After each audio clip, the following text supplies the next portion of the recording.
broadcasting through the depths of outer space. Hello, I'm alive. I don't know what's going on.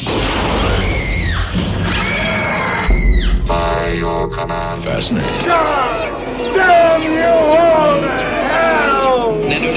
It's the Solo Sci-Fi Podcast. Hello and welcome to episode 53 of the Solo Sci-Fi Podcast, episode 53. Whoa. And I'd like to present my co-host, Michael Ball, who comes from the far future, from another dimension in the deep recesses of the universe, within a black hole, in a quantum singularity, and a paradox himself. Welcome, Michael Ball. How are you? Hello, Martin. I'm fine, thank you. Not bad at all. Thank you for that big intro. Always makes me feel special. How have you been? How's your week been? What have you been up to since we last chatted? Nothing special, really. Nothing really major. It's nothing. The vaccine started to be deployed now in the UK. Yeah, there's been some problems, haven't there? Oh, it's bullshit. It's just a couple of people who had a slight rash or something. People have nervous reactions. Yeah, like I'm not worried about that. I mean, I'd rather have. I mean, it's only they said that the people who've had that are people who are prone to getting that from jabs anyway. So I'm not worried about that. But already the propaganda. Oh yeah, they're going to start saying. I mean, that poor old lady, the one that looked started crying, the first one to have it in the UK or in the world. I mean, if she gets ill or just by coincidence or anything. I mean, that's it. She could ruin the world if she gets a cough or something. That might. You know? Yeah, I watched some American news the other day, and they're watching it very closely. I think it was CNN. It were on there. Yeah, and it said today in the UK they're vaccinating their population. It showed you that old lady. Yeah, and they're watching it very closely. Very closely. Well, you can't blame them. I mean, in the end, no, you can't. But mean, Canada's authorised it. Yeah. So I heard that what was it? Someone else in the world has had it as well. I can't remember.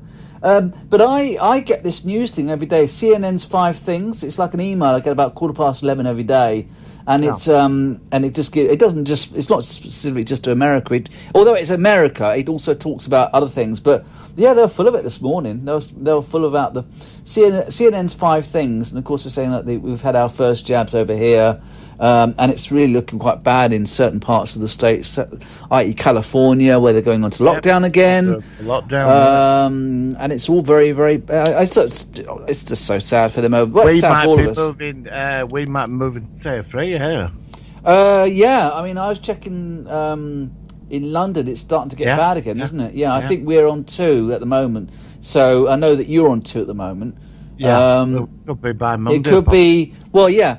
I mean, the thing is now, I mean, a lot of people are saying, look, why don't you just let the kids finish school like a day or 2 early so that there's a period before Christmas where they're less likely to spread it to other people or something if they're not at school that day? I don't think it will happen.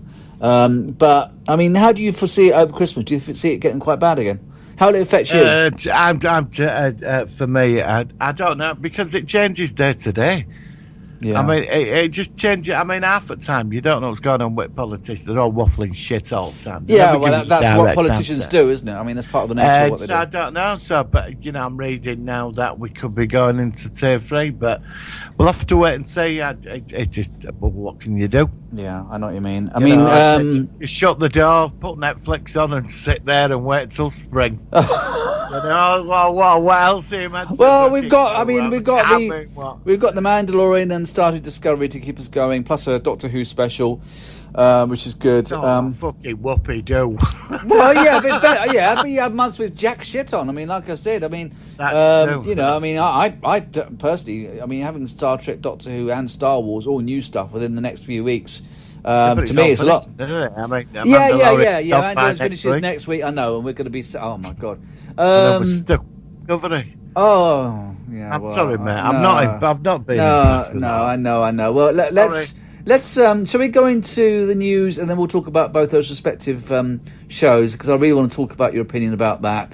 And if there's anything else. Well, I mean, look. What I'm going to do is I'm going to go in my bunker. I'm going to come out with a big beard. In 6 months' time, I'm going to have hairs all over me, and then I'm going to step into sunlight like one of them sci-fi movies. Are you going to be like for the first time? Are you going to be like on Castaway, where in the end he's talking to his beach ball or whatever it is, and he's sort of yeah. You're going to be like that, I'm are you? doing that now. I'm doing that now. I've got a blow up doll. You got to blow up Dole, did you say? I don't want to know about that. Let's not share that, because people are going to be. That's going to be slurring your good image for the rest of time. Let's hit the jingle and go to the news and move swiftly on. Here we go. Working. Solar Sci-Fi News. Right. So this week, yes, I guess as usual, the two main things I want to talk about are Star Trek Discovery and The Mandalorian, which we've both seen. All right, I'll ask you, Martin, which one of those do you want to talk about first? It's like, do you choose the good or the bad? So you go for the bad. Yeah, first, go on. I wonder which one of those it's going to be that you're going to be choosing of that. Oh, Well, that Mandalorian I've was tried. terrible. That Mandalorian was terrible. No, I know you get to talk about Discovery. You tried. What do you think of Discovery this week? I've tried. I'm just getting sick Oh of it. no, it's really. Do you know what? I have to say, I thought the season, like I said to you before, I thought it started off well, but the last few episodes, I did. it just feels like it's padding. It doesn't feel like it's really going anywhere. Yeah, I mean, there's a two-parter called Terra Prime or something coming out this week. It's, I don't know. I'm hoping that in the last 5 episodes I've got left, it's going to sort of take a turn and make up for. It's just been a bit stagnant in the last few episodes. Nothing has really stood out for me. It definitely is. It's lost some points in the recent episodes. So the last episode, another. I mean, it was all right. I mean, they've just. I don't know what's. Look. I mean, obviously, there's something going on with Federation. There's people because people have said they don't do things for nothing. I mean, we're getting little hints. There's something not right with the Federation. Yeah. So you think there's something? Yeah, because we're getting the hints now. There's a couple of people have said. I was going to say, we're hearing something now. We're hearing apparently that we're going to be linked up with the Kelvin universe of all things. I don't know how they're going to do that. And we see in the clip of next week's show, we see a. It looks like a Iridium. It's not Iridium, but dressed up in a first or second season TNG uniform, which is quite bizarre. But he's got the wrong comm badge. He's got the DS9 Voyager comm badge, even though it's the Next Generation era. So again, continuity is not moving. They're shoving it all in there just to keep you interested. Well, yeah, when I saw that in the trailer, I thought, now that's interesting. I'm just not bothered about Easter eggs anymore. Yeah, but Mandalorian Easter eggs are a whole different ballgame when you get. Suddenly you're fascinated. Well, yeah, I know.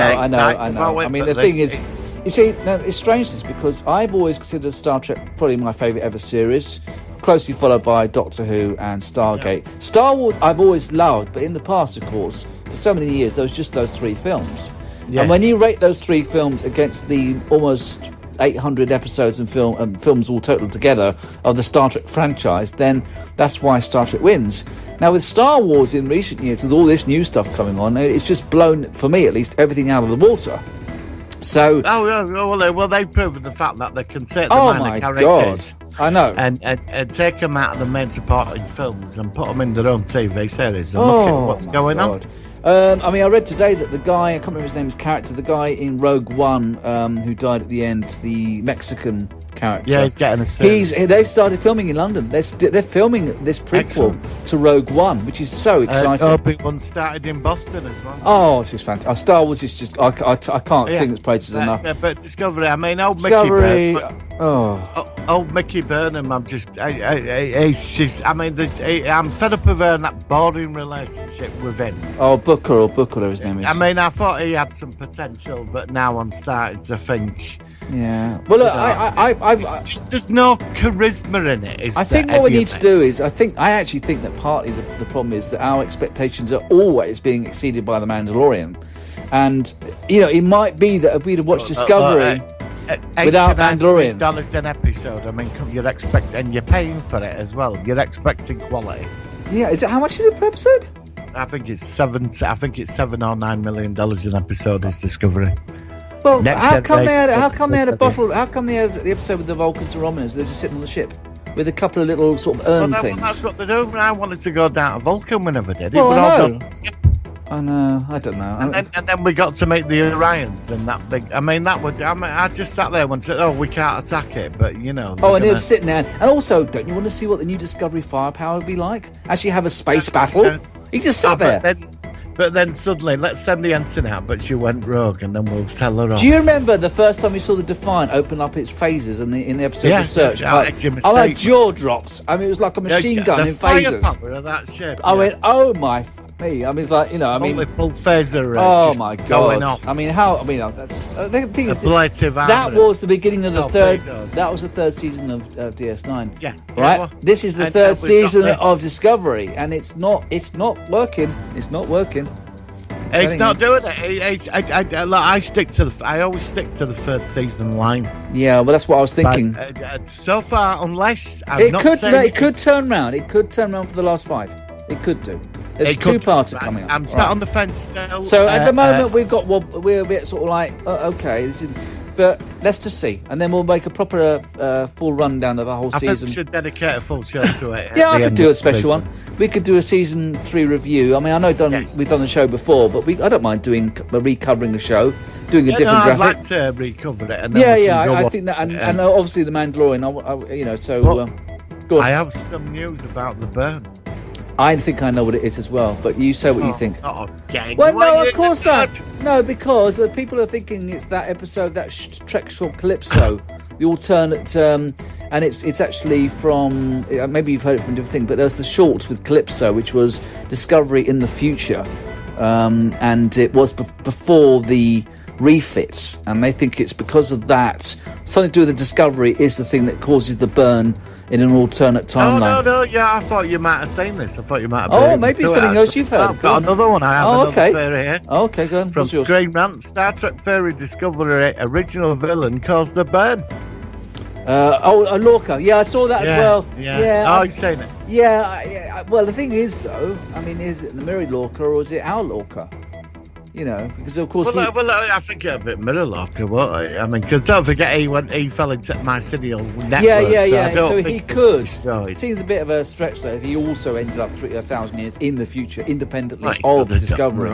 I mean, what's going on with there? What's going on with Giorgio? I mean, yeah, but there's an interesting thing about that because there's people are saying now that if you're out of the mirror universe into the alternate or our universe for long enough, that you start to have mental issues. You have to physically get damaged from it because they did that in Stargate, didn't they? Yes, where the faces were shaking. The empathic tropes. Yeah, through that something mirror. like that. There's something they called it. It's Cascade Syndrome, something like that. Oh, I love that episode. And that was short. And of course, also proximity to your other mirror universe twin also made it speed up with Samantha Carter's character. Yeah. Empathic syndrome. It's that, but they did say in that nebula where this burn thing originated from, there was a starship in there. There's a Federation starship. So it's either going to be alternate Discovery or it's going to be like the Enterprise X or something. I bet it's them that did it.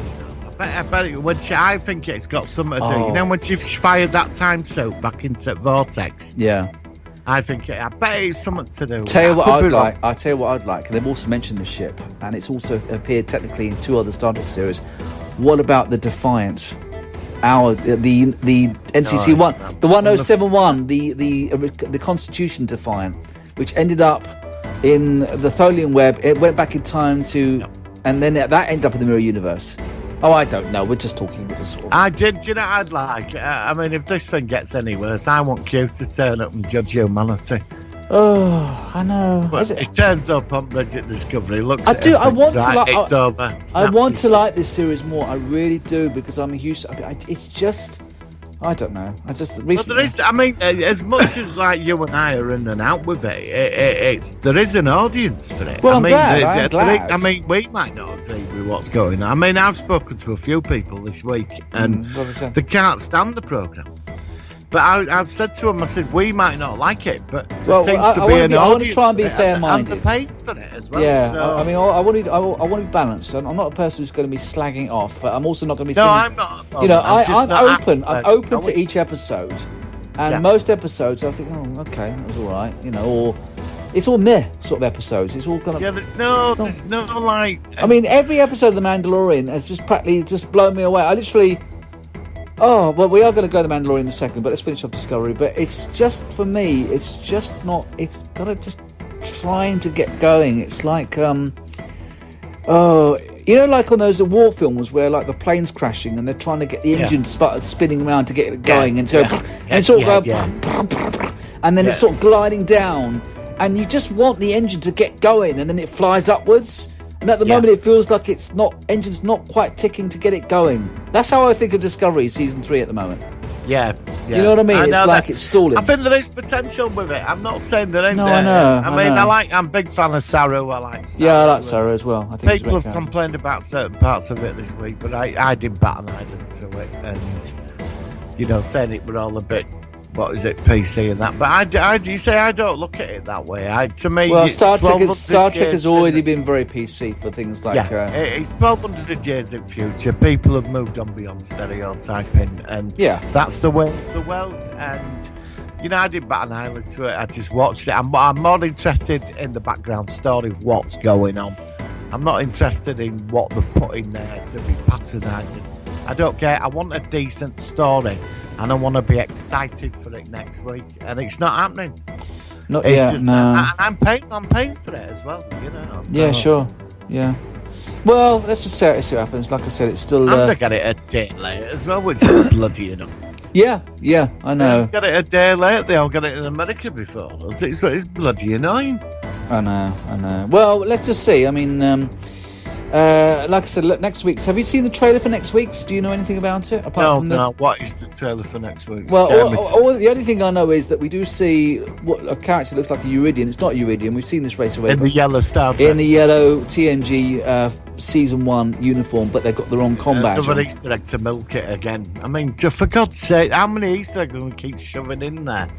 Yeah. We've got the burnt out phaser and the knackered next generation. Oh, we saw a Picard com badge last week as well. Oh, we did, and the burnt out phaser.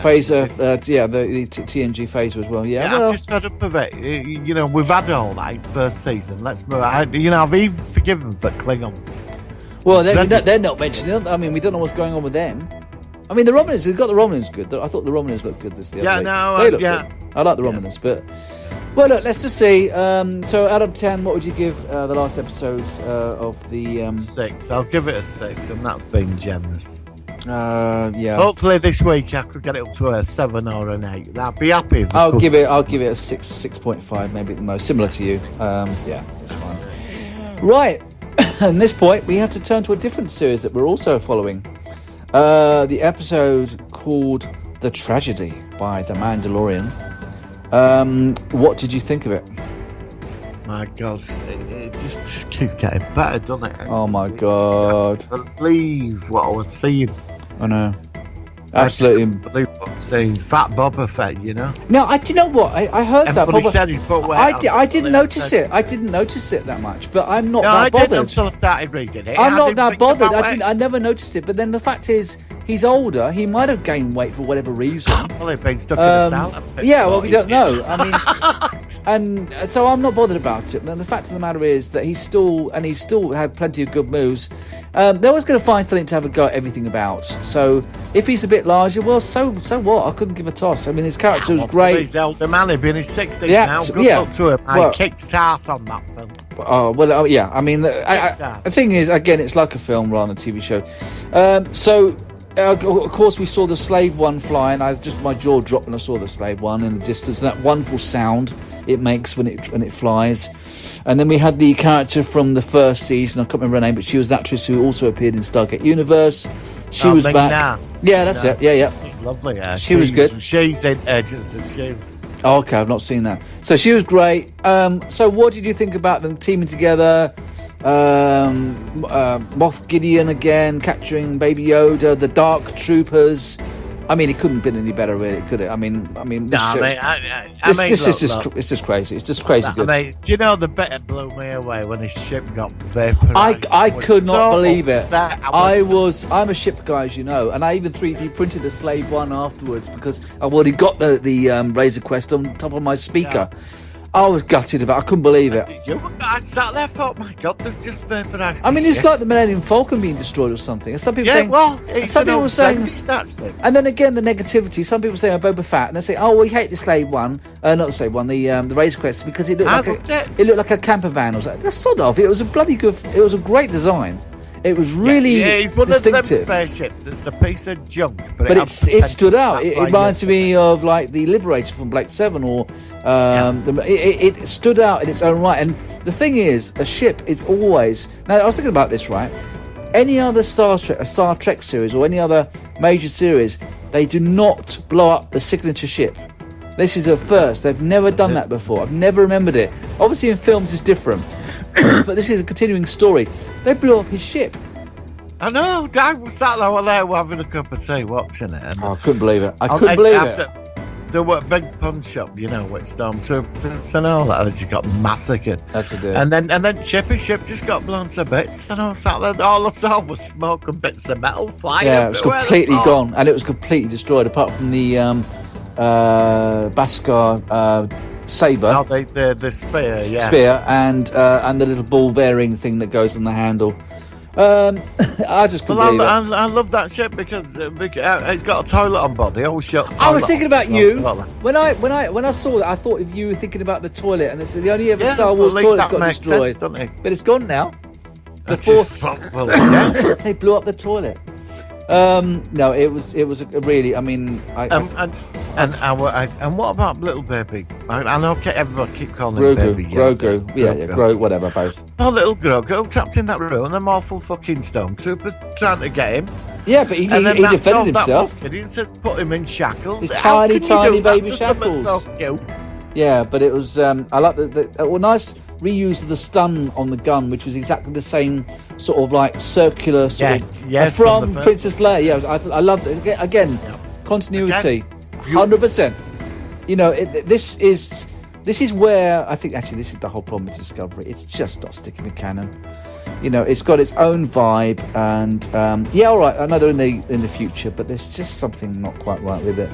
But this series is it's out of sync. But whereas this thing, the Mandalorian, it's so in sync. It's just incredible. The last 3 films should have been. Yeah, I mean, and I still like the sequels. I still think they're okay in their own. They still feel, although they did some wrong directions, I still rate it okay. I came to the conclusion that with the film now, obviously I read a few chapters of the book of the film on the internet. It explains a lot more about how the Emperor jumped out, and think about Snoke's purpose as well, why we were created, and you get a lot of answers. And if you put these bits into the film, and like I've sort of heard the Mandalorian is tied into the last film, I could be wrong. Sure, yeah. But if you build in a universe around the last 3 films, and because obviously that film's in the Mandalorian's future, the last film. Yeah. I think you're gonna get. I think the last 3 films will somehow sort of could make a lot more sense. Well, that with the universe being built around it with answers, they can fix the problem. The thing is, a lot of people who hated the prequels said that the Clone Wars patched up a lot of issues, and that's why now the Clone Wars have actually made the prequels seem better. I actually don't mind the prequels. They're not for everybody, but I still. It's funny. All these years later, you're quite. I mean, Revenge because history's been built around it. And Revenge of the Sith is still my favourite Star Wars film. I hate to admit that, but I love that film, mate. I think that film is absolute masterpiece. I mean, it makes Star Wars. You know, I think Rogue One played a big thing as well. Well, Rogue One, of course, is in between episode 3 and 4. It links things together, and I think if you go like the Mandalorian and Obi-Wan and if they do this, I think the thing is, hopefully all the same people who are doing those series have done the Mandalorian, and if they have, then it'll be fantastic. Yeah, the cartoons, and when you start putting it all together into some kind of big order, then you're getting a much bigger picture of a much bigger. Well, I'm still watching the Clone Wars. I'm up to season 2, about halfway through. I've actually got. What I mean. because you're going to see things in that. Yeah, which are that already is coming gonna up start in The making Mandalorian. sense I know, exactly. In the prequels. Yeah, and the prequel. I know. It's all held together. And if they could do more links between now the original trilogy and the sequel trilogy through The Mandalorian, which I think they're going to do, I think that's fascinating. I think it's brilliant. They could save the last. I actually do. Really I think they could. Yeah, I think they could do some damage repair to the sequels, and then of course once it's explained, and I actually quite confident they will. I really have confidence with the people that are making this series, and I can't wait to see what happens. I literally am counting down the days every day until Friday to see the next episode of Mandalorian, because I can't wait. I cannot believe. Sorry, we're going to move on because we just sing this show's praises too much, but I just think we're big fans of it, brother. We are big fans. Oh well, this is one of the best series I've ever seen in my life. I think. I mean, it's just for what it's done. I mean, I love all the Star Trek. Not so much Discovery. Music. Do you like the music? I love the music. I love that music. The music is fantastic. Everything, the production, I can't fault it. The one fault, and you said it before, is some of the episodes are a little bit too short. Yeah, that I think I remember. That is, last time we talked about. That's the only series, thing. Yeah, we watched the first couple, and we both said, well, that were only 30 minutes long, and that's a problem. That annoyed me.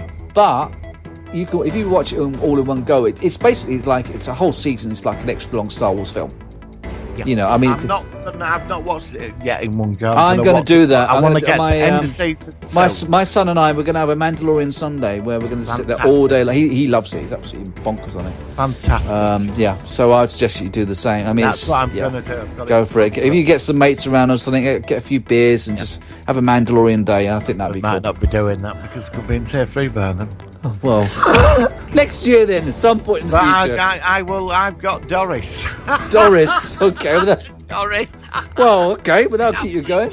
No, that's all right. Well, invite Doris around and she can have a cup of tea or something. Dressed up as a stormtrooper. Whatever takes her fancy. Oh, don't. Right, what other news have you got this week? Family show. No, it's fine. Go on. I've got that image in my head now. What other news have you read this week? Have you come across much in the way of other non-Mandalorian news? Well, I've got some.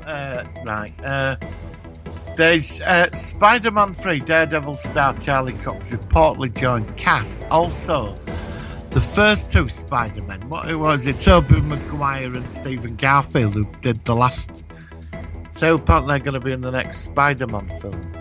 Don't ask them, but they're bringing all the Spider-Man back. It's all to do with multiverse and alternative realities, so they're shoving them all together. Great. That's that. Looks like Daredevil said has been saved. And in Spider-Man again, Dr. Octopus, Spider-Man 3 brings back Alfred Molina's Dr. Octopus. I love that name. From the Raimi books. Dr. Octopus. Yeah. I don't know anything about Dr. Octopus, but I just think that's an awesome name. He is Dr. Octopus. I don't know why, I just like that. I just think that's quite a cool name for some reason. But I don't know, I'm not into that sort of stuff. But yeah, sounds good. And in space news, scientists mapped 1 million new galaxies. Yeah, in Australia. Yeah, they was it? How many was it? 40 million, wasn't it? Something like that. No, 1 million new galaxies in 300 hours. I thought it was 40 million. Well, this has just come out now, and maybe it's changed, but my God, that's incredible. Yeah, I heard about that. They for some reason they've just done it with a very short. You're right. Yeah, it was. Mapped 83% of the observable universe in just 3 hours, and they said there's more beyond that. I think it was something like 40 million, not stars, 40 million galaxies. God, that's 40 incredible. million galaxies when you've got billions of stars in each galaxy. Does that make you feel small when you're doing this podcast? It does. It makes you look at all our problems on this planet and realise how insignificant. And it makes certain things. Actually, I was going to go politically then, but I changed my mind. But it makes certain things. I stop myself. Then that's one thing I've learned. Is do not go political. No. I was going to say something. I thought no, and I suddenly put the grind. But it does make certain aspects in the world seem less important and less worrying in the grand scheme of things. This Elon Musk, they cancelled the launch yesterday. He's trying to launch the first of the test Starship Oh right, they cancelled it, did they? They cancelled it. I think it's the shell of it because obviously the cockpit's 8 stories high. Right. And they've got it on top. I think they've got like a prototype on top of the new rocket that takes it up. It's massive. Right. And they want to get it up 7 miles and then land it again like they're doing. It's still going on, so I assume it next day or so. Or today it's going to be that'd long. be interesting because that'd be massive. I've been checking in on the channel, but nothing's happened yet. Okay, that's cool. I mean, like I said, it's nice to sort of share some real space news, and of course, see that go. I mean, apparently that's going to hold 100 people and go to Mars. Apparently, yeah, but that'd be huge if it actually. So, I mean, how high is it going to launch up? It's just like obviously going 7 up, miles, and then it'll come back down and land again, I assume. Yeah, and then obviously they'll probably go for like 20 miles. They're doing it in stages, aren't they? But this is the first official liftoff of a. Yeah, that sounds the interesting. actual Starship. Yeah. Wow, I want to see it actually. What does it look like? Does it just look like a conventional rocket? I can send you the link. Yeah, the send channel. it over if you don't mind. If you've got the chance. Do it. Oh, actually, I'll just Thank you. Just do it on the messenger thing. For some reason, I did hear about it vaguely, but I think I've seen you post 1 or 2 things about it. But I'm certainly interested about that. I'm really excited. I want to see it launch. I'm really. I just hope if it goes wrong, then that's going to be terrible. I really hope it just has a successful launch and land again. But these new ships of landing, of course, remind me very much of so many sci-fi films where you see these rockets land properly. So it sounds very exciting. I've got one channel here. I'm going to share it with you now. Chuck it over on the Emerson. Let's have a look. Let's have a butcher. Here we go. Sharing it now. Okay. Hang on. Just. Do you want it as a message? Alright, hang on. Share a message. And. Let's have a look at this. This looks interesting.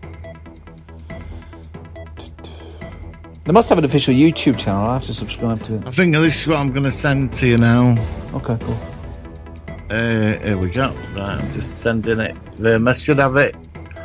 Attachment not found. Attachment could not be found. What's going on there? Have you got it? Nope, got nothing. I don't know what's going on there. What's the YouTube channel called? Hang on. YouTube channel. Let me try again. Okay. I don't know what went on there. Maybe your Wi-Fi's playing up or something. No, it came up. Said, please stand by, gentlemen. That's going attachment not found. That's crazy. Okay. I'll have to go back to the other dude. Okay. Well, let's try. Yeah. Okay. And I'm sending it now. Okay. Right, here we go. Right. No, it's Facebook. Not having it. All right. So what's the channel called? The channel is Everyday Astronaut. Everyday Astronaut. Okay, everyday. So Q&A updates only. Just going into it. Oh, okay. It looks like a sort of like a bit like a lighthouse. I've shared your Facebook page. Oh, okay. Yeah, I've got it. Shared it on my timeline. Okay, that's cool. Thank you for that. I've shared it to you. Send it as a message. I don't know why. Attempt to space. No, that's fine. Don't worry. SpaceX Starship SM8. Yeah. It looks like it looks pretty cool. It looks like it does. You want to see the fins on the side. There's other channels where you get close-ups. Yeah, SpaceX. Oh, look at that Starship SM8. I've just gone to the second one. It's a much clearer picture. It's like a rough design. God, it's like something out of Future. Yeah, it does look a bit. I'll share this one to your channel. Starship SM8. That's all right. I've just gone into Google and typed it in. Here we are. I've got some graphics of it now. Yeah, it looks like a massive bomb. It's huge. It reminds me of one of them Flash Gordon rockets. Yeah, it looks like a retro. It looks like a retro rocket. It doesn't look like a normal rocket, and it's big. Oh, I hope it doesn't go wrong, because if it does, yeah, that's a really cool design. It's quite, yeah, I like that. Yeah, for some reason I've not seen that, but I do like the design of it. Well, they're going to launch it. The top section's meant to be 8 stories high. Wow. So apparently they're going to put the weights for all equipment and crew. I you don't can tell it's made because it's really. I mean, you think of the Apollo rockets are quite thin and this looks like a fat rocket, doesn't it? It's like it's cool. I like it. Well, they must have worked it out. I mean, how many people are going to be on board, and because you got to feed these people and you got to keep them active for 2 years. But they also must have really new, because I mean the engine when it's showing it's quite a small engine, so it must have huge maybe new engines are more powerful or something. I don't know how they can do it. Well, the technology is definitely accelerated. I mean, I'll read some article they've come up with this plasma drive and get it there in 6 months now. And it doesn't even seem to need boosters or anything like. Sure. That obviously this is like the frame. Yeah, this is interesting. This is showing that there could be. It shows that it's possible that getting into space is going to get easier. If you could transfer something that big up there, that's really interesting. All right, well we'll keep an eye on that, but that looks really good. Yeah, sure. There you go. So I mean, it does look spectacular. So look at. Absolutely. Right, what else have we got? Oh, actually, I've got some piece of news. Doctor Who is filming at the moment. The Sontarans are back. This looks alright. I mean, Sontarans are okay. I don't know. Like I said, this is another one of those series where I don't really get very excited anymore, which I used to do, which is a shame. And it shows just Yaz and the Doctor, because obviously we know that Bradley Walsh and the other guy, Ryan, I think his name is, going. So, bring it on. I mean, it's nice to see that some of our favourite shows are in production, but I still want to know but when Mandalorian Season 3 goes into production, because that's the series that at the moment is my highlight of the year. And also the Orville, of course, I'm a big fan of that as well, so I know that's in production. I haven't got much else apart from that. You've got anything else on that? No, that's it. I think that's the news is done. It's covered. We've kicked ass on that. We're through. We've done it, and yeah. Excellent, brilliant. All right, well, let's go into our focus of the week. It's the Solar Sci-Fi focus of the week.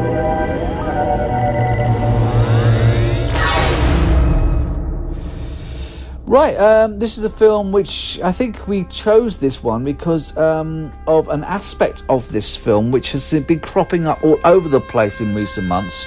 Very strange, very odd. It's become a kind of like a running gag, which of course are the monoliths.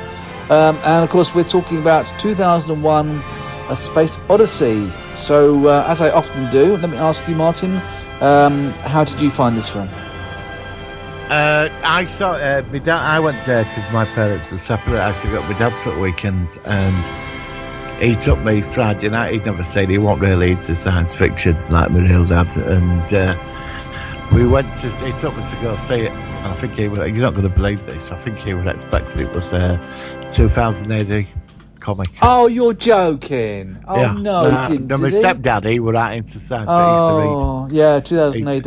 He read to like June and all that. But I went for a week, and he said, "Oh, we're going to go see this space film, and this big alien like on poster, you know." Yeah. And we went to see it. I was about 10, I think. It must have been on a rerun, you know, like they were showing it again.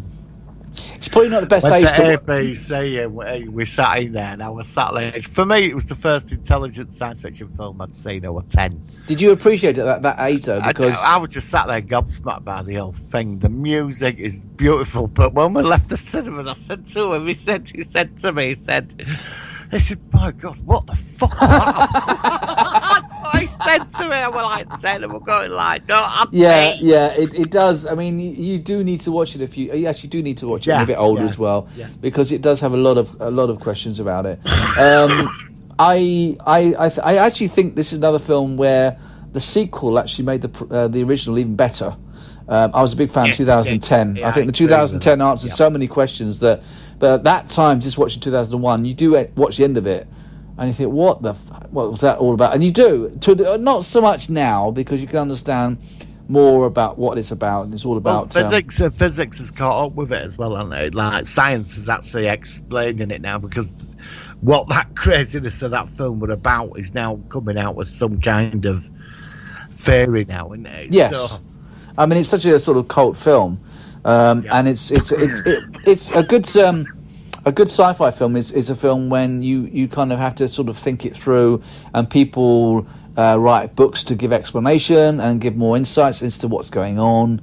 And of course, then as I've already mentioned, the 2010 sequel, which was made in the 80s, actually did answer a lot of the questions, and they even had a lot of some of the characters coming back from the original in some sort of transcended form or something. I think that's the best way to describe it. But yeah, I mean, I did like it. Yeah, he's like. Well, I the second time I saw it, it premiered on the BBC for the first time a couple of years later, and I watched it at home. We're on Sunday. I remember at night we're on Sunday, and my stepdad sort of explained a lot of it to me. You know, about 12. And he was saying, oh, well, he's in a spacewalk there. He's going to this other part of the universe or whatever. And he's in a zoo or like some monitoring thing where they're studying. Yeah. You know. Yeah.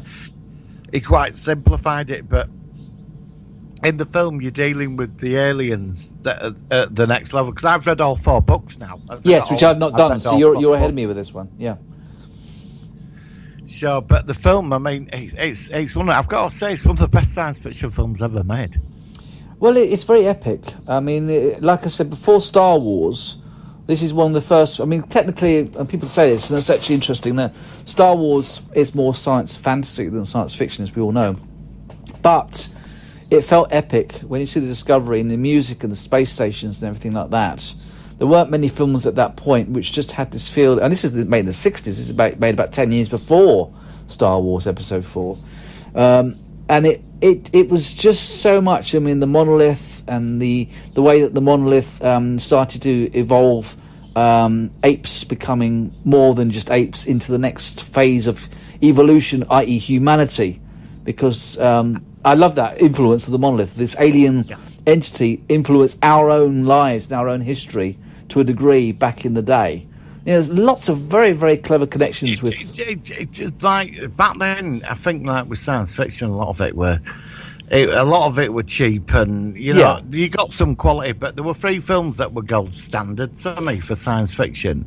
First were The Day the Earth Stood Still. Yeah, that's a classic film. Which is a classic. I've got it. And then there was Forbidden Planet. Yes, which we've already reviewed. And then I think 2001 really cemented that science fiction could be took in a totally different way. Yeah, I mean... make it respectable. Yeah, I think you're right. I mean, I'm a big fan of the 1953 War of the Worlds as well, but that's slightly different. Yeah, but I'm a definitely. big fan of that one. That's one of my favourite films of that era. But as you say, those early films, And what else was it? This Island Earth was another one I think I liked as well. There's quite a few films. God. Yeah, I remember that. Yeah, Ephalids. Yeah. And I could think of a few others. But yeah, I like the fact. It's funny because you had Leonard Rossiter was in it as well, and it's kind of. He was on the space what's Rigsby station, doing on the space station? You know, yeah. I thought that was cool. But the thing is with the film, I mean, you know, I think with the special effects, I mean, I've got it on Blu-ray. Special effects are really good. It holds up very well. Yeah, especially the computer graphics. I know they want computer graphics, but they look like the real thing. I suppose them ships and the technology, it made a lot of sense for the rotating space station. The shuttle to Mars, to the moon, and the moon base as well at Clavius and that. Yeah, absolutely. And of course, artificial intelligence with HAL 9000, which of course we only found out in the second film that he went wrong because he had contradictory data, and that wasn't really explained fully in the first film. Again, the sequel gives much more and actually enhances. I think some people probably wouldn't like that. I think some people might have liked 2001 as a film of mystery, or where you can make your own mind about exactly what's going on. Whereas, of course, the sequel did answer some of those questions. But I still just think it's an awesome film. I'm really glad that they made a sequel. It, like I said, it still holds up really well. You know, you watch it in 1080p with the sound, and it's quite an epic film. I do like it. Oh yeah, it's. I mean the music as well. You know, when it starts with the planets going into alignment. Yes, breathtaking, isn't it? I know. Yeah, absolutely. Did you like all the actors involved with it? Did you like all the characters? One of them were in Star Trek, wasn't he? He was. He played Gary Lockwood. Where No Man Has Gone Before. Yeah, Gary Lockwood was in it, and he played the one. What was his name? Jay Dullier. He was the other one. I think he was Dave Bowman. I think. Yeah. Keir Dullea was David Bowman. Yeah. And Another one, Frank Poole, wasn't he? I think Frank Poole was Gary Lockwood's character, Yeah. and David Bowman technically appeared in the second one as well. I love that computer, man. You were like, hello, Dave. You know, that's how it I'm sounds. sorry, Dave. I'm afraid I can't do that. I'm sorry, Dave. I'm afraid I can't do that. This very sort of monotone, kind of no emotional, always just a static voice. Are And you and happy today, Dave? Yes. How are you today? And Doctor, and of course, again, I don't know who did the voice of Dave. Might say on this thing I've got in front of me actually, because he also a guy called Douglas Rain was the voice of HAL 9000. He came back in the sequel 2010 as well. He did. But it was very clever in the sequel, which I, as you can tell, I'd like to do a review of that as well. Oh, definitely. Because there was another 9000 unit called SAL 9000. And she had a female voice. Her voice, even though it was female, the way that whoever did that, SAL 9000, although different, sounded very much like 9000, HAL 9000. I just thought it was very well done. I mean, at the end of the second one, of course, it ended up with what happened. But do you wish they'd have made... I mean, do you think the 2001 could be, for instance, remade again in a brand new... I was going to say, I would hope that they wouldn't. No, I'd rather go now that we go with the next two films to the books. Do you think that's possible they could do that now? I think they should do 2060 and 3001, yeah. I think they should, yeah. There's no point going back over it. Because, number one, it's an insult to the original. It's a gold standard film. It can't be. It's got to be... I mean, it's sacrilege just to even think about remaking that. Because they'd end up bollocking it all up anyway. Yeah. You know, by trying to get deep with it and put it into grey area. The film is what it is. Well, why is it? Why, apart from, again, I'm singing the praise of Mandalorian, why is it that most things you watch which are new, made in 2020 or 2019, why is it most stuff, they just seem to get it wrong? Why can't they make it? I don't know. Because I don't think they should remake things now. I've come to the conclusion. But then why not make new series? I mean, I watched a film the other day, and it was something which I can't think of the name of it. It's going into my thing, so I still got it on here. Give me a second. I can't remember what it's called now. It was called The Color Out of Space, and it was a sci-fi film. It was actually all right, but it was not as. It was with Nicolas Cage, and it wasn't as good as I'd hoped it would be. I mean, I do still see the odd good new thing. But it's mostly older films I tend to like more. There's nothing to rate about anything recently. I just don't understand part of The Mandalorian and the Orville's. Yeah, apart from that and what The Expanse. I mean, even like I'm not going off subject, but it's like the Terminators. They're on about doing another one now. Yeah, I know. And what they're going to do it again when it all goes back into the 21st century and start it all again. I mean, they don't move on from. It's the same format over and over again. Well, there seems to be a real lack of kind of creativity in Hollywood. Yeah, and it's like they want to add things to it and think, oh, yeah, we can make it a bit different. I mean, it was like V. I'm a big fan of V, the original series. Me too, absolutely. I love V. And then I started watching the new one they made a few years ago, and it wasn't bad, but... It's all right. I've seen the whole thing. It work. No, I mean, I think it's okay. I don't dislike it. I don't love it either. No, I agree with that. Mind you, I've just finished watching the Under the Dome again, and it is complete shite by the end of it. It is. The first season's good. The first season was quite good, and then it just started to lose it after that, and it just went in circles. It came into a total mess. So yeah, again, and then I watched the end of that. We'll have to talk about that because I'd like to review that. It was. I got completely lost. It was a cop out. Oh, it was just a complete mess. After all that, it was just a cop out. Yeah, absolutely. I mean, I watched it yesterday. I still can't remember because I kept drifting off and looking at my computer and looking at my watch and stuff. So let's go back to 2001. So in the time since it's been made, as far as I'm concerned, it definitely holds up. I think that it's a real iconic film. I'm so glad they made it. And again, it was another one of those films. It was like a wake-up call for people like George Lucas, for people like Steven Spielberg, for people in the future to make these wonderful epic films in the genre that we love. And of course, since then, there's been so many great films. I mean, they've made a couple of films like of Elder. I mean, there was the one called Arrival. Oh, I like that. I like that. And then there was the other one that was sort of quite deep and intelligent, Interstellar. Yeah, I've seen that as well. That was You know, yeah. there You're were right. films You're like- right. There are There's some films good like films. that, is which I put along that line, like 2000. Yeah, there is definitely But a they are parallel. capable of doing the odd thing that Few and far between there. You want a film. There's always a film that stands out within a decade, isn't there? Within that 10-year span, there's that one movie that stands out above all the rest. And 2001 is like top of the range for the intelligent movies. And then even like Contact with Jodie Foster, I love that film. I saw it. I never clicked with it. I need to see it again. I saw it a long time ago. I just remember I didn't get much out of that. But it's another. But it's an intelligent film. Yeah. It's an and it's written by Carl Sagan and Yeah. Alpha Six. But these films, they stand out. Absolutely. But then when they come in and you watch something like Skyline. Like, Have you seen? remake have you- 2001 again? It's no. Did you see Skyline?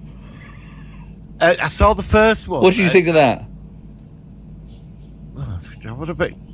Because my family panned it. They I couldn't don't stand want to it. sort like because I'm terrified that you might be a big fan of it. No, I'm and not. I'm not. It's fucking awesome. Yeah. That's exactly why I the brought it trailer up. was superb. Yeah, I saw the sequel as well, and that wasn't. Yeah, it was a bit of a mess. Oh God, we're gonna have to do Skyline. Oh, yeah, of course we will. Of course we will. I'm fucking Skyline. I've seen the sequel as well, and that's. Yeah, I've seen it. Yeah, yeah, I I know. Yeah, never bothered. yeah. I mean, there's so many films. What's that film? It's a South African film, and it's the only sci-fi film I've ever seen from South Africa that I'm aware of, and it's the one. With them creatures that eat dog food or cat food. Or Yeah, something. and they're like in a reservation or something. I forgot what that's called now. Oh, what's that called? Because I thought that was I know what awesome. you're on about, yeah. Yeah, you. As soon as I said it was from South Africa, you knew what I was going to say. Yeah, because did that sequel. They did the same director did that Elysium.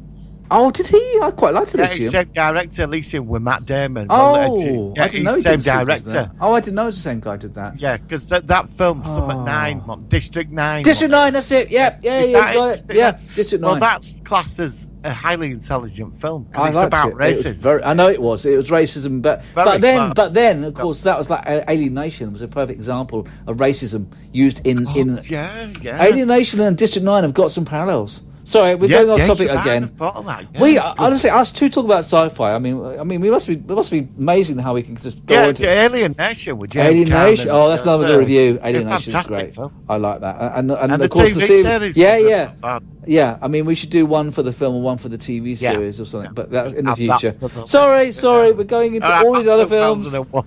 Yeah. All right. So basically, what Yeah, we're but there saying is a is, comparison because if it wasn't for 2001, yeah. you wouldn't have got Alien Nation. You wouldn't have got District 9. You wouldn't Yeah. have got Close Encounters. No, It's that's all- not what I was all going to say. Close Encounters was a really intelligent 70s sci-fi film, and it's a what I classic. mean, Yeah, we're not, yeah. but you wouldn't have got these films if Star Wars. It started at the Star motion Wars. picture. You No, wouldn't have got exactly. it. Yeah. You wouldn't have got it if it wasn't for because 2001. Star Trek: The Motion Picture was definitely influenced by 2001. Yeah, because 2001 also set the gold standard for special effects. What Yes, you it could did. do with this. Yeah, exactly. And it was not strings and dodgy models and stuff. It was, and the music and it was just and the way that the angles of the ship slowly tilting over with them. It was just done so well. Yeah. And it was done in 1968 for Christ's sake. You know, so you can't fault these sort of shows. So just to round off, yeah, I think it's an absolute gem of a film. I love the sequel as well. I can't wait to review that in the future episode, which we will do. And I would give. Oh, what would you give it out of 10? 10.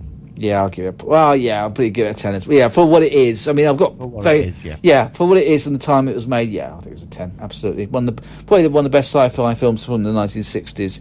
And I'm really glad that you and I enjoyed it as much as we have done. Right. Okay. That's done for the focus of the week. What are we doing next, Martin? Well, Ed, we're just making this up. We're gonna bring the old Predator back, and he's gonna be fighting Boba Fett. All right, let's hit the jingle, which I have to find because I've not played it for about 8 months. Here we go. Predator versus. What if he doesn't survive? He's worth a lot to me. Right, Martin. So we just talked about this very briefly before we started recording. That we're going to do a new topic in the new year. but we just wanted to finish off this year with the old gem of Predator versus. In case you're not familiar, Martin often came up with an idea of the Predator landing in a well-known film or TV scenario where he fights characters and see who would actually win in the battle of the Predator versus. So, because of course Boba Fett is now back, I'll let you lead. If you start off the scenario, if you can think of it that quickly, I'll see. Are we doing it in a two-parter, or should we just do it? I don't mind. What would you prefer? Yeah, because we changed format in January, so is there one more show next week? There's one more show, and then we've got the bloopers special for the end of the year. Okay, right. Well, let's do a two-parter then. Right, the Guild of Bounty Hunters put out an award. Something on this planet has been slaughtering other bounty hunters and stormtroopers. Something on this planet has been killing off all kinds of people.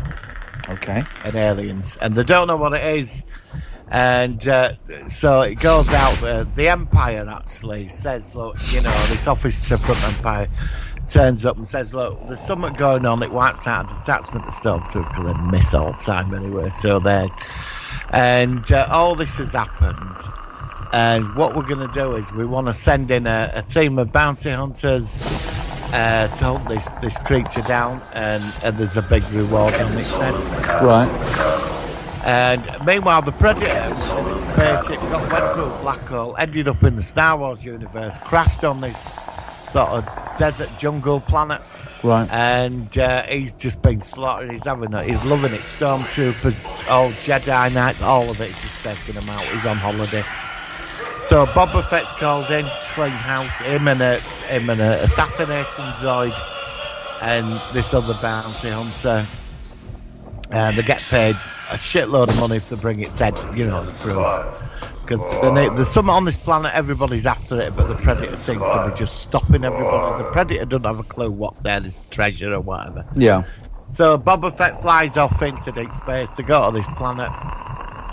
They land on planet, meanwhile Predator's watching them. There's Boba Fett and there's 4 other bounty hunters there. And one's a Gamoran, one of them guards from Jabba's palace. Oh, yeah. The a Jawa, 2 Jawas. Yeah. Oh God, Jawas! Oh God, they're not going to do well. Yeah. And who else would you like there? Wookiee. Let's have a Wookiee. Oh, I've got a Wookiee, right, with a crossbow laser. Yeah. Okay. Cool. So they all land and meet up. Boba Fett says, "Look, we're going to form teams, right, and we're going to hunt this fucking thing down. We're going to take it out, bring its head back, and get paid, right? 5-minute job." So anyway, they're all like floating off into the forest. Boba Fett's there, like moving around. The Wookiee's he's in his planet, and you've got the assassination droid that gets taken out in a minute, bang on. The 2 Jawas are like looking around, they just get vaporised. There's nothing left at Jawas but smoke and a pair of Y-fronts just floating down to the floor. And because Jawas wear Y-front underpants. And they end up, so like there's the Wookiee anyway. Wookiee sort of like think, I'm going to fuck over Boba Fett because I'm going to get all money. He sort of like sneaks off. And he's using his Wookiee senses, and he senses something, and he sees it's moving in the trees. Right. And the laser bolt goes off, and the Wookiee's firing crossbow arrows everywhere. Laser arrows, like that. And he's screaming, "Whoa, whoa," doing all that noise. Anyway, it's that Predator laughter coming out. Yeah. And the Predator laughter's making the Wookiee noises back. In Wookiee. So like we'll call him Goobaka, right? Goobaka, yeah. Goobaka's like a cousin. A cousin, yeah. So Goobaka's there, right? And he's firing around, he's using his he climbs up the tree, there's Goobaka, but he gets half his body blown off, the Predator lands and fires a net around over half of his body, goes in with its knife and chops its head off. And it starts lifting up, bolt of lightning's going off in the background. Predator's holding Wookiee's head, keeps its crossbow fingers a souvenir. Right. Meanwhile, on his scanner on his helmet, Boba Fett with Mandalorian armor looking around, and he suddenly sees something on his scanner, just an outline, just a heat trace. Don't know what it is, but it's there. And he sort of goes running off, and he fires off a load of laser bolts and a couple of wrist rockets. Right. But this thing disappears. and we'll have to wait till next. Okay, right. Well, to be continued, shall we say? That's interesting. Well, what do you think? What do you think? I mean, where do you want? Well, what I think is that I know because... you thought put this for a bit of comedy, you know. Yeah, but what I think is that a surprise, which you might want to use, is that predators are from our universe, and because they're in a foreign universe, and their physics are slightly different. It means that anything that comes from our universe means that in their universe they have a very high metachlorian count. So the predator might be able to be aware of the force, perhaps because it's so strong in essence to his body that he learns that he's got this extra power, and that he's going to use that against Boba Fett. So, okay, well, let's just see. That's what an idea. I like that, where the predator suddenly. But he's still learning. He's still learning. Yeah, but he's still learning. He doesn't know anything about it. He just knows that he can. When he thinks about stuff, he's sensing things, and but he's still vulnerable because this is a whole new universe and new abilities that he doesn't really know. All right, that's the idea I want to throw into your equation next week. Right, all right, I will for that. For that. Excellent, that's brilliant. So yeah. Okay. Predator versus Boba Fett next week. Part 2. Excellent. I'll put in a few... How do you feel about the Jawas getting wiped out? Oh, well, Jawas. I mean, Jawas are... Yeah, okay. I don't mind. I like Jawas. I don't mind if they... I mean, we've never seen a Jawa get slaughtered in Star Wars history before, have we? So, No, they did. They got slaughtered by stormtroopers, didn't they? First movie. Oh, yeah. And actually, they didn't. They got... in episode 2, again, The Mandalorian, he was on one of their one of those tank things that they have. They're really cool. Them transporter things. I love those things. And he the thieving little bastards. I know. And he did he vaporized a few, if you remember. And he actually pulled some off the top of the transporter to their death. So yeah. All right. Well, let's see about that. I love it.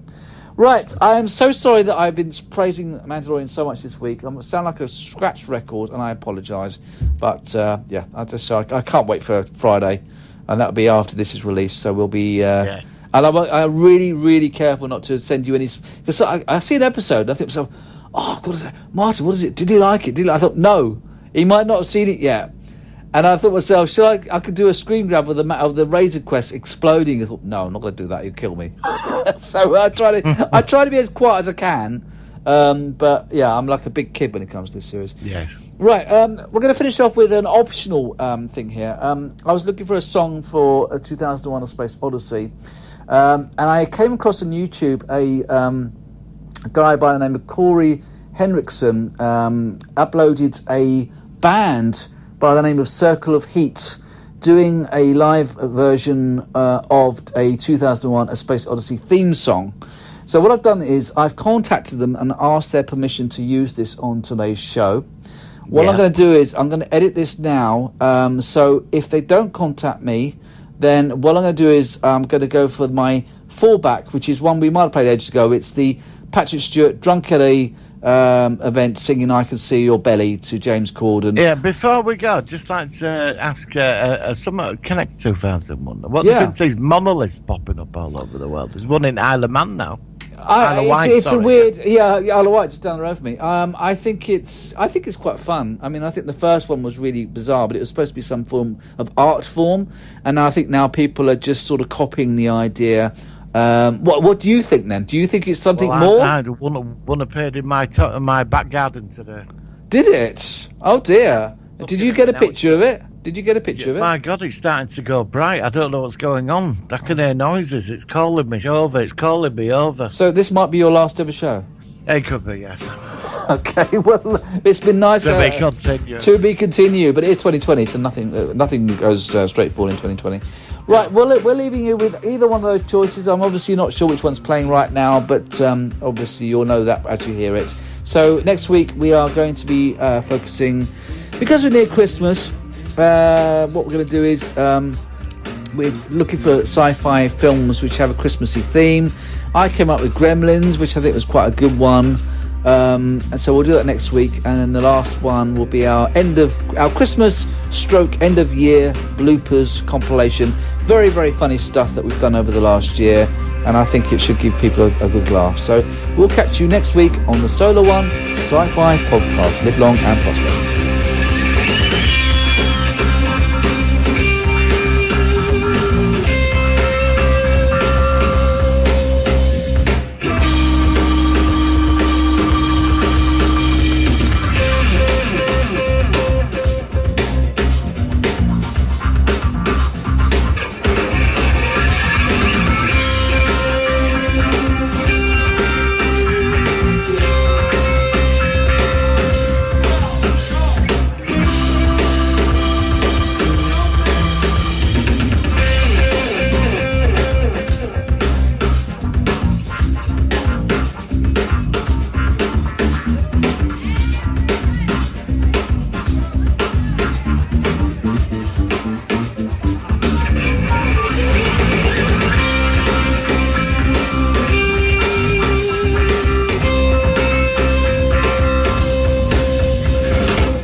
really angry.